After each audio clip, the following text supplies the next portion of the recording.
મિત્રો, હું doctor Dharmesh Patel, consultant psychiatrist and director at GIPS hospital, અને એ ઉપરાંત હું head of the department of psychiatry department at GCS હોસ્પિટલમાં પણ કામ કરું છું. આજે આપણે એન્ઝાયટી વિશે ડિસ્કશન કરીશું, અને એમાં મુખ્યત્વે panic disorder with or without agoraphobia એના વિશે આપણે ડિસ્કશન કરીશું. તો એન્ઝાયટી છે શું? એન્ઝાયટી એટલે કે એક જાતની ચિંતા. આપણે સૌ લોકો રોજબરોજના જીવનમાં થોડી ઘણી ચિંતા અનુભવતા હોઈએ છીએ, અને જરૂરી પણ છે. થોડીક ચિંતા અથવા થોડીક એન્ઝાયટી આપણને ડ્રાઈવ કરવામાં મદદ કરે છે. આપણા રોજબરોજના કામમાં એ હેલ્પફુલ છે. જો જેમ કે દાખલા તરીકે આપણને એક્ઝામ આવતી હોય અને થોડીક ચિંતા હોય તો આપણે એના વિશે પ્રિપરેશન કરતા હોઈએ અને આપણે સારા માર્ક મેળવી શકીએ. આપણે કોઈ ટાસ્ક પૂરું કરવાનું હોય ને થોડીક એની રિલેટેડ ચિંતા હોય તો આપણે ટાસ્ક પ્રત્યે મહેનત કરતા હોઈએ અને ટાસ્કને પૂરું કરી દઈએ હોઈએ છીએ.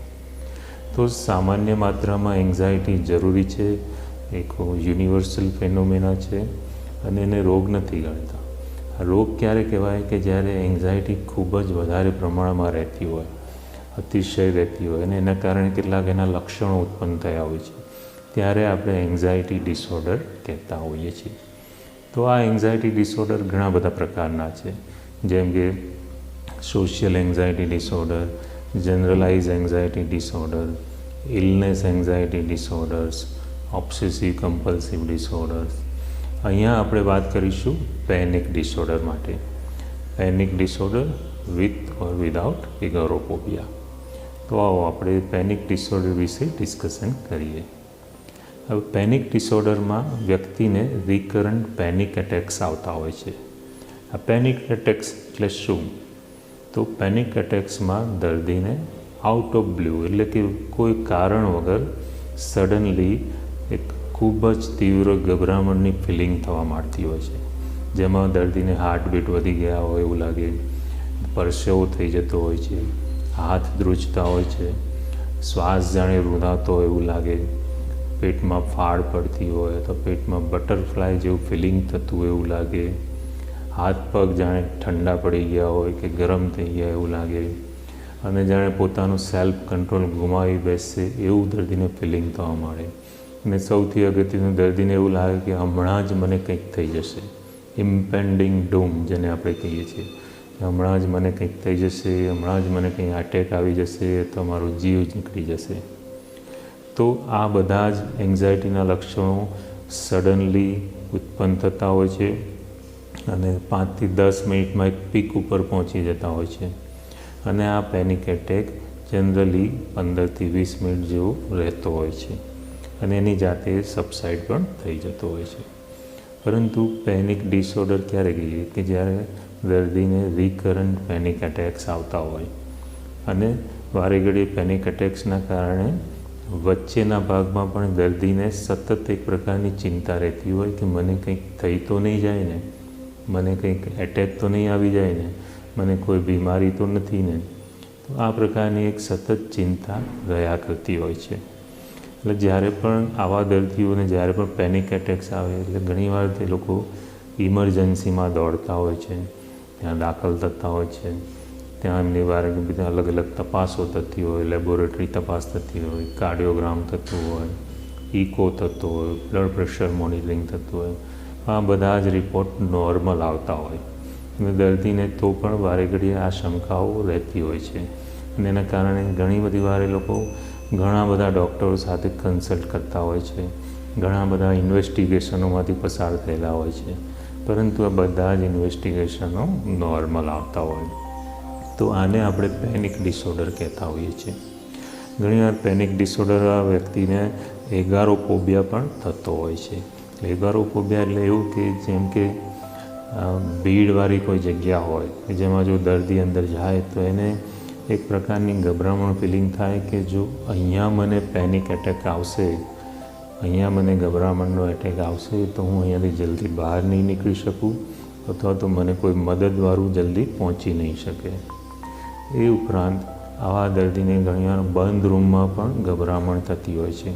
તેઓ બાથરૂમ કે નાની કોઈ સ્પેસ હોય એમાં ડોર બંધ કરી શકતા નથી, એમને ખુલ્લું રાખવું પડતું હોય છે. અમારા ઘણા દર્દીને શિયાળામાં પણ એમને બારી બારણા ખુલ્લા રાખવા પડે છે, કારણ કે ક્લસ્ટ્રોફોબિયા જેને આપણે કહીએ છીએ કે બંધ રૂમમાં ગભરામણ થવી. લિફ્ટમાં ઘણાને ગભરામણ થતી હોય છે, તો એ લોકો લિફ્ટમાં બેસતા નથી. એ ઉપરાંત ઘણા દર્દીને પ્લેનમાં મુસાફરી કરવામાં પણ ગભરામણ થતી હોય છે. કેટલાક દર્દીઓને હાઇટમાં જવામાં ગભરામણ થતી હોય છે, કેટલાકને ટનલમાં એવું થતું હોય છે. તો આ પેનિક ડિસઓર્ડર સાથે એગોરોફોબિયાના પણ લક્ષણો ડેવલપ થતા હોય છે. હવે આ દર્દીઓ મોટાભાગે શરૂઆતમાં ફિઝિશિયન કે કાર્ડિયોલોજિસ્ટ કે ગેસ્ટ્રોલોજિસ્ટ કે ન્યુરોલોજિસ્ટ સાથે સંપર્ક કરતા હોય છે, કેમ કે એમને મોટાભાગના લક્ષણો શારીરિક લક્ષણો હોય છે, જેમાં ગભરામણ, ચેસ્ટ પેઇન થવું. કેટલાક દર્દીઓને અનબેલેન્સ જેવી ફિલિંગ થતી હોય છે, તો એ લોકો ન્યુરોલોજિસ્ટ પાસે કન્સલ્ટ કરતા હોય. કેટલાક દર્દીઓને પેટમાં ગરબડો રહેતી હોય છે, જેમ કે ગેસનો ભરાવો થવો, પેટમાં ફૂલનેસનું ફિલિંગ થવું, અપચો. તો આવા દર્દીઓ ગેસ્ટ્રોએન્ટરોલોજિસ્ટ સાથે પણ વારે ઘડીએ તપાસ કરાવતા હોય છે, પરંતુ આ બધી જ તપાસો નોર્મલ આવતી હોય છે.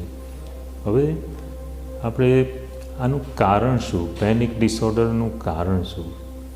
તો સાયન્સે એવું શોધવામાં આવ્યું છે કે આપણા જ્ઞાન તંતુમાં કેટલાક રાસાયણિક ગરબડી થતી હોય છે, જેમ કે સેરોટોનિન, નોરેપિનેફ્રિન, આવા અમુક રસાયણોની ઉણપના લીધે આપણને એન્ઝાયટીવાળા ડિસઓર્ડર ઉત્પન્ન થતા હોય છે.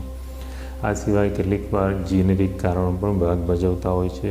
ઘણીવાર લર્નિંગ થિયરી પ્રમાણે આપણને કોઈક વાર ગભરામણની ફિલિંગ થઈ હોય અને એ સાથે આપણું કેટાસ્ટ્રોફિક થિંકિંગ બનેલું હોય છે. કેટાસ્ટ્રોફિક થિંકિંગ એટલે કે આપણે એક સામાન્ય લક્ષણ હોય, જેમ કે છાતીમાં સાધારણ દુખાવો થયો તો પણ આપણને એની સાથે ખૂબ જ ગંભીર વિચાર રોગને સાંકળી લઈએ છીએ, જેને આપણે કેટાસ્ટ્રોફિક થિંકિંગ કહીએ છીએ.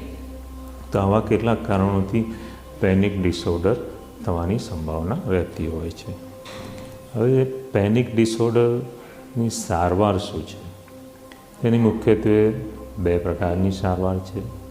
એક છે ફાર્મેકોથેરાપી એટલે કે મેડિસિનની પદ્ધતિ, અને બીજી છે સાયકોથેરાપી એટલે કે કાઉન્સેલિંગની પદ્ધતિ.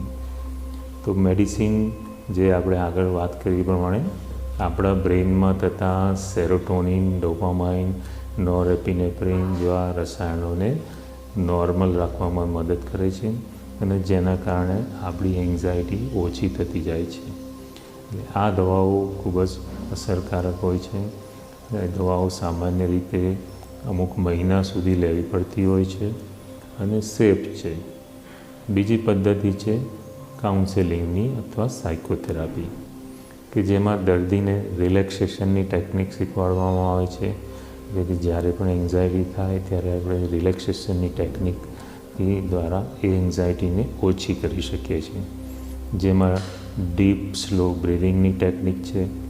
બીજી છે પ્રોગ્રેસિવ મસલ રિલેક્સેશન ટેકનિક, કે જેમાં 15 મિનિટ જેવું દર્દીને રિલેક્સેશનની પદ્ધતિ દ્વારા એનું શરીરના બધા સ્નાયુઓ રિલેક્સ થાય એ પ્રકારના સજેશન આપીને એને રિલેક્સ કરવામાં આવે છે. આ ઉપરાંત બિહેવિયર થેરાપી, કે જેમને ફોબિયા ડેવલપ થયો હોય એમને બિહેવિયર થેરાપી દ્વારા આઈધર ઇમેજિનેશનમાં અથવા તો રિયલ વર્લ્ડમાં એક્સપોઝર કરવામાં આવે છે, જેમાં સિસ્ટમેટિક એક્સપોઝર કરાવવામાં આવે છે. જેમ કે હાઇટનો ફોબિયા ડેવલપ થયો હોય તો શરૂઆતમાં બીજા કે ત્રીજા માળે દર્દીને એક્સપોઝર કરવામાં આવે. થોડાક સમય પછી એ કમ્ફર્ટેબલ ફીલ થાય ત્યારે એના પછીના અમુક સેશનમાં એનાથી વધારે હાઇટ ઉપર એમનું એક્સપોઝર કરાવવામાં આવે. તો આ રીતે એમનો ફોબિયા દૂર કરવામાં આવતો હોય છે. તો અને આ સાથે કોગ્નિટિવ બિહેવિયર થેરાપી, કે જેમાં કેટાસ્ટ્રોફિક થિંકિંગને કેવી રીતે મોનિટર કરવું અને કેવી રીતે એને ચેન્જ કરવું એની ડિસ્કશન દ્વારા એમને દર્દીને શીખવાડવામાં આવે છે. તો આ થઈ એ પેનિક ડિસઓર્ડર વિશેની માહિતી.